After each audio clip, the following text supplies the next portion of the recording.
አጽንኦት እየሰጣችሁ የምትሄዱት።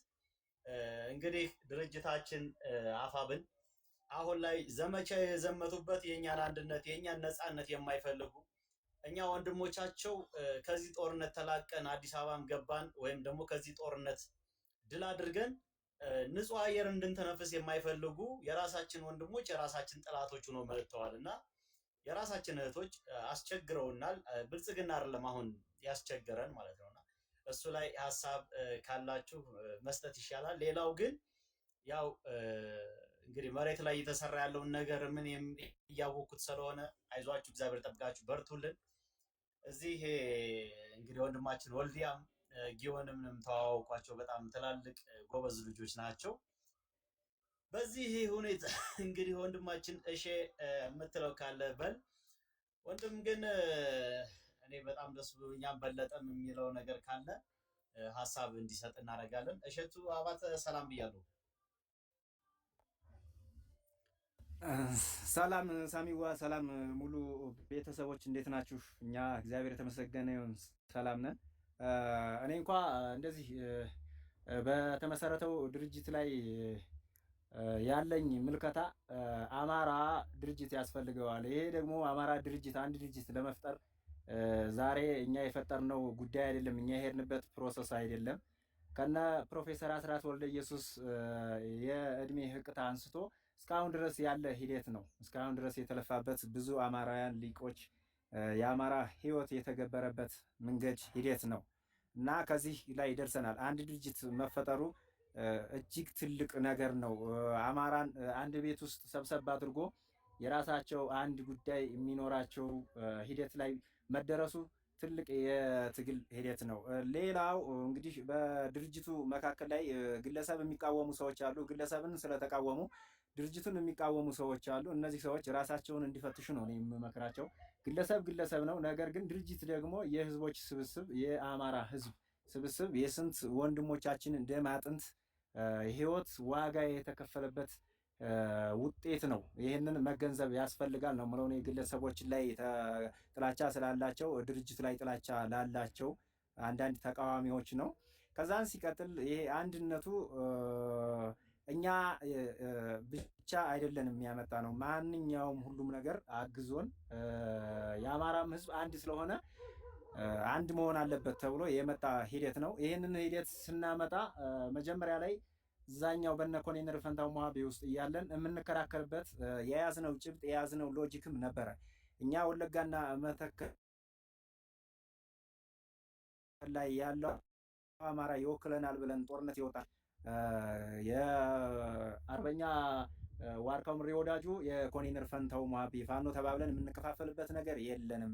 ያላችሁን ልዩነት ፈታችሁ ታች ያለውን ኃይል አንድ ሆነን የወጣነውን ኃይል አንድ ናችሁ ብላችሁ አታግሉን የሚል ሎጂክ ነበረ።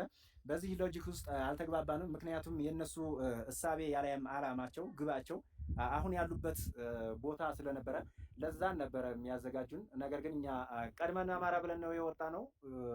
አሁንም አማራ ነን፣ ወደፊትም አማራ ነው የምንሆነው።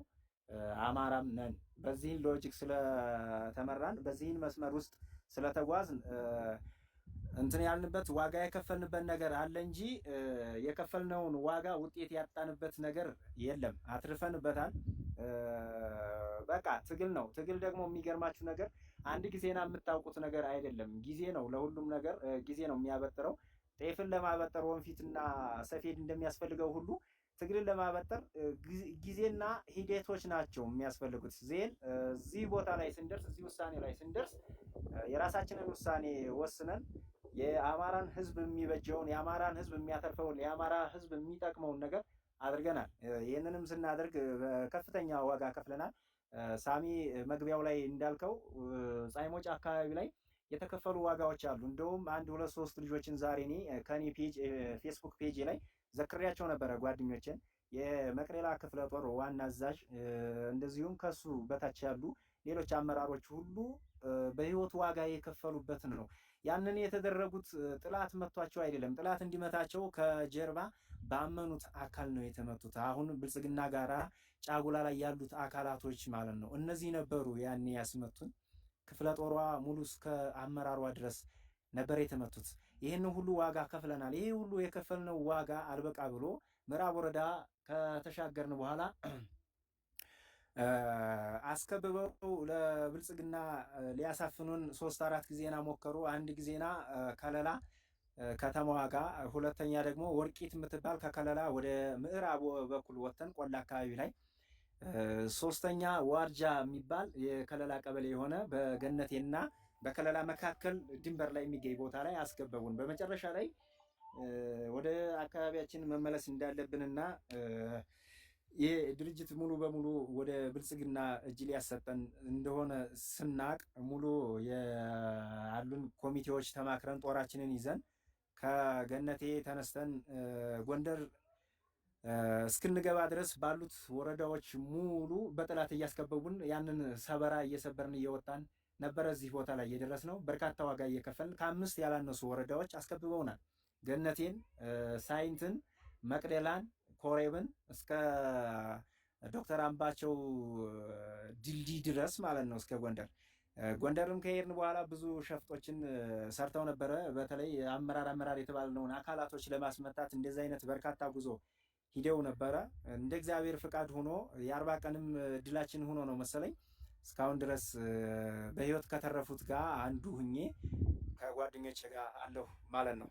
ተወደደም ተጠላም ግን ይሄ የሚከፈል ዋጋ ግድ ነው። እንደዚህ ዋጋ ካልተከፈለ አማራን ሰብሰብ ማድረግ አይቻልም። ምክንያቱም የተሰራብን ፖለቲካ፣ የተሰራብን ሴራ፣ የተሰራብን በደል ከ100 ዓመት በላይ ነው። በእኔ ግንዛቤ፣ በአንዳንድ ሰዎች ግንዛቤ አላውቅም። በእኔ ግንዛቤ ግን ከ1909 አንስቶ የአማራ ህዝብ ለስቃይ እየቀረበ ነው የምለው። የአማራ ህዝብ ከዛን ጊዜ አንስቶ መሪዎችን የሚወክሉትን ጀግኖቹን እያጣ እየተገደለበት ያለ ባይተዋር ህዝብ ሆኖ ነው የኖረው ብዬ ነው ማምነው፣ በእኔ እምነት ማለት ነው። ከዛን ጊዜ አንስቶ የተንገላታን ህዝብ በእንዲህ አይነት መስዋዕት ህዝብ ማድረግ፣ ህዝብ አድርጎ ማስቀጠል ተገቢ ነው፣ የሚከፈልም ዋጋ ነው ብዬ ስለማምንም እስካሁን የመጣንባቸው ዋጋ አስተምረውናልም፣ ዋጋም አስከፍለውናልም።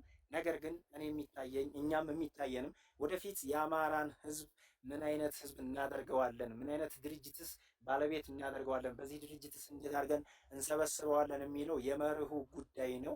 እና ሳሚ እናንተ የሚያደረጋችሁት ሳይበሩ ላይ ያደረጋችሁት ትግል አሪፍ ትግል ነው፣ ጠንካራ ትግል ነው። እኔም ሁልጊዜ እከታተላችኋለሁ። እንዲሁም በኪነቱ ውስጥ ያሳረፋችሁት ቀላል የማይባል ዋጋ ነው። እንዲሁም አንድ ምስክርነት የምሰጥህ ጎንደር 2-3 ጊዜና ሄደን ተዋግተናል እና የመጀመሪያው 2000 እንደተዋጋን ጦሩ እየመጣ ይጠይቀን የነበረው የጎንደር ፋኖ ሳሚ የት አለ አሳሚን አገናኙን ምናምን የሚል ነበረ። መጀመሪያ ላይ ከኛ ጋር ቪዲዮ የሰራው ቪዲዮ ስላለ ማለት ነው። ያ ምን አይነት ኢኒሼት እንዲያደረገው ነው ማህበረሰቡን፣ ህዝቡን፣ ወታደሩን ምን አይነት የሞራል ልዕልና ስንቅ እንደሆነው ነው የሚያሳየው። ስለዚህ እኔ የሚዲያ አካላቶችንም የኪነት ሰዎችንም የፖለቲካ ሰዎችንም እጅጉን አመሰግናለሁኝ። አንዳንድ የሚታረሙ ነገሮች አሉ። አዎ ግድ ነው። ስራ ስትሰራ ስህተቶች ይኖራሉ። ይህንን ደግሞ ቀስ ብሎ በሂደት የሚስተካከል ነገር ነው እና ይሄ ነው ያለኝ አመለካከት። በጣም ነው የማመሰግነው። እግዚአብሔር ያክብርልኝ። ቴንኪው እሸቱ፣ አመሰግናለሁ በጣም እንግዲህ እዚህ ጋር አንዳንድ እህቶቻችንና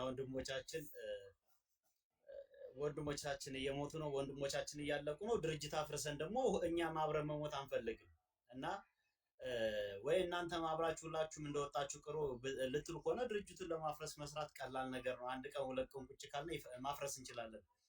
ግን ይሄ ድርጅት ከፈረሰ በጣም ብዙ አማራ፣ በጣም ብዙ ፋኖ ስለሆነ የሚያልቀው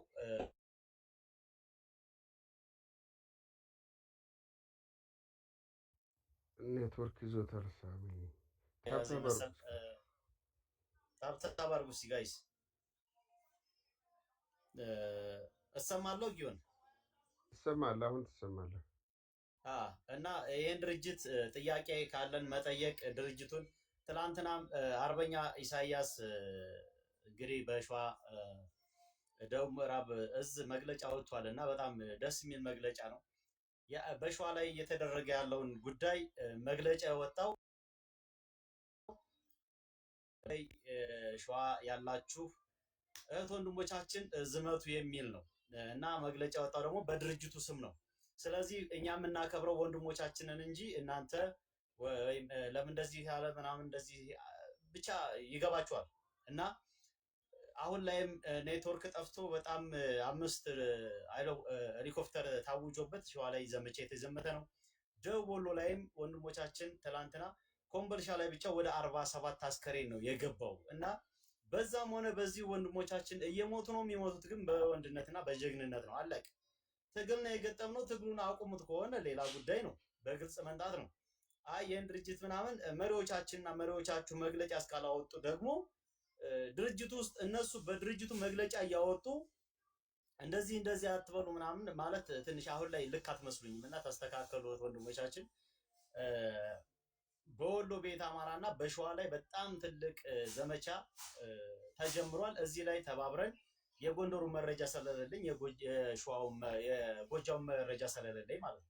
ስለዚህ የምናውቀው ግን ሸዋና ጎንደር ላይ የተሰራ ያለው አርበኞቻችን የሚሉትን በሙሉ እናደርጋለን። ድርጅቱ በድርጅቱ ውስጥ አሳምነው ዝም ጠቅላይ ግዛትን በሙሉ መግለጫ እስካወጣ ድረስ ድርጅት አንፈልግም ድርጅት ምናምን የሚለውን ነገር እባካችሁ ተውት፣ ለወንድሞቻችሁ ስትሉ ቢያንስ እንደዛ ከሆነ መጀመሪያ መሪዎቻችሁ በድርጅት ውስጥ መግለጫ አያውጡ።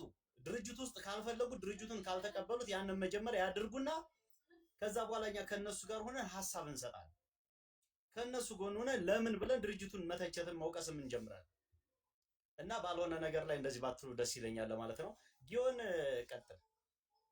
ትላንትና ኢሳያስ ያወጣው መግለጫ ሳሚ ያልከውም ትክክል ነው። እኔ ማለት የምፈልገው መጀመሪያ ሀቢብ ጀግናችን ነው።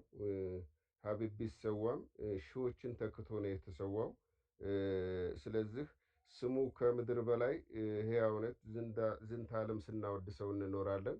እንዲሁም ሌሎች ጀግኖቻችንን ልክ እንደነ አደማሊ እህታችን ፕሮፋይል ያደረገችው እነሱንም እና አደማሊና ነውባንታ ባተን እና አስቻለው ደሴን ያስበሉት እነማን እንደሆኑ ነቅተናል፣ አውቀናል። ምክንያቱም ለሆዳቸው ተገዝተው ለብልጽግና ተገዝተው የአማራ ፋኖን በመብሰል ሰርገው በመግባት ጀግኖቻችንን ሲያስበሉ ቆይተው አሁን ደግሞ እጅ ከሰጡ በኋላ እንግዲህ ያው እድሜ ልክ እስራት ከሞት ወደ እድሜ ልክ ተቀይሮላቸዋል፣ ወደ እድሜ ልክ እስራት ተፈርዶባቸዋል የሚባል ነገር ሰምተናል። እንግዲህ ለብልጽግና የአማራን ህዝብ በጅምላ የሚገል የሚያፈናቅል የአማራን ህዝብ እንደ ህዝብ በአማራ ህዝብ ላይ ጄኖሳይድ የሚፈጽመውን አካል ሂዶ መቀላቀል ማለት እንኳን ገደልክ አማራን እንኳን አፈናቀልክ እንኳን ደግ አደረካቸው እንደ ማለትም ስለሚቆጠር እናቴም ብትሆን በአደባባይ በገመድ ታንቃ እንድትቀጣ ፍርድባታለሁ። እናቴም ብትሆን ባንዳ ነው። ለአማራ ህዝብ የማይጠቅም ከሆነ ለአማራ ትግል የማይጠቅም ከሆነ ጥላት ደብል ጥላት ነው። ኦሬዲ ወያኔ ጥላት ነው። ህዝብን አላልኩም። የአብይ አህመድ ቡድን ጥላት ነው። የአማራ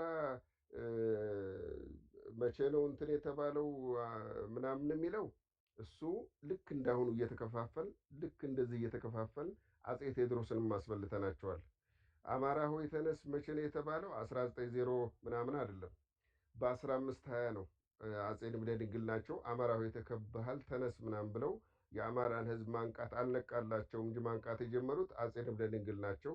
ከዛ ቀጥሎ ፕሮፌሰር አስራት ወልደየስ ናቸው።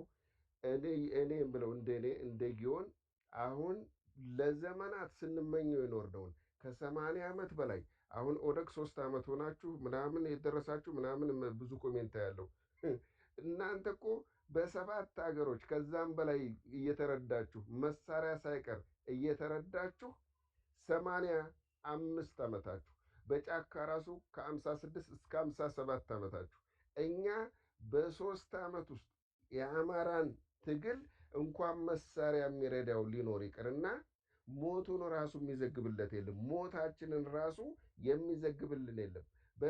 የነፍስ ወከፍ መሳሪያ ይዘን ተነስተን ቀበቶ አስፈታለሁ ብሎ የመጣ በ3 ቀን ውስጥ ነው ያለው። በ3 ቀን ውስጥ ቀበቶ አስፈታለሁ ብሎ የመጣውን ኃይል ሱሪውን አስወልቀን በጅምላ እየነዳ ነው። 85 ዓመት አይፈጅብንም። እንደ ወያኔ 125 ዓመትም አይፈጅብንም። ለዛውም አንድም የውጭ ኃይል ጣልቃ ሳይገባብን በራሳችን ጄኔራሎች በራሳችን ኮሎኔሎች